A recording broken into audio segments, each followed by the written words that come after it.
In order to make your interview really successful, just take some time the day before. There's no official preparation that you need to do, but we'd like to see that candidates are semi-familiar with the program, that you've done some research. We also like to see that you have reflected back on some of your prior roles and responsibilities, and that you have thought about things that made your efforts successful or not successful, about holes in your sort of your education or in your responsibilities that make an MBA a great fit for you at this time. We want to know why you're interested in Goizueta, what your goals are for the short term and long term. So really just taking a few minutes to sit back and think about your past experience and where you want to be going forward and how the MBA is going to help you get there. Those are the key elements of the interview. Interviews are done one-on-one.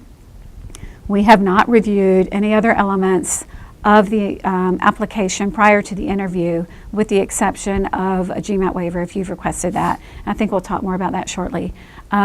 So if we ask you questions during the interview that you've covered in other elements of your application, it's only because we do our interviews what we call blind, so we don't have any preconceived notions about your experience. So Andrew and Emmanuel, you guys have successfully interviewed, clearly, because you're in the program. I'd love to hear from you how you prepared for your interview, any tips you have for candidates. Yeah, I think making sure you understand your strengths, what your opportunities are, and what you want to get out of the program are key. Making sure that you are very transparent about that in the interview process is great, because as you think through what the opportunities are and how you can add the value to the program. Exactly. I would echo everything Andrew just said.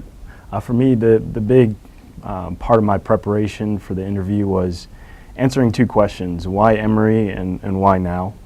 And through the research I did and interviews, informational interviews with alumni or current students, actually getting to meet some faculty like Doug Bowman, and coming in and seeing the program, it really help gauge my own interview questions and help me kind of prep with some questions that I had for Caroline, who did my interview.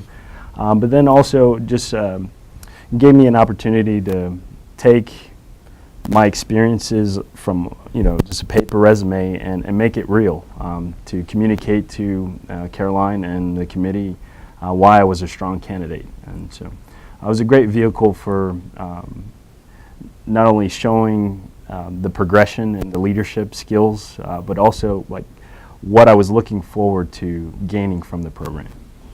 And I think they brought up some important parts. So another thing that we're trying to discern from the interview is not just what the school can do for you, but also what you are bringing to the table to offer the other students in the class. Because executive MBA programs are very conversational. You're going to interact a lot with the people that are sitting to your left and to your right through conversations with the class. And so knowing that you are willing to share from your experience and that you're not just here to learn from others is a key thing that we're trying to discern from the interview.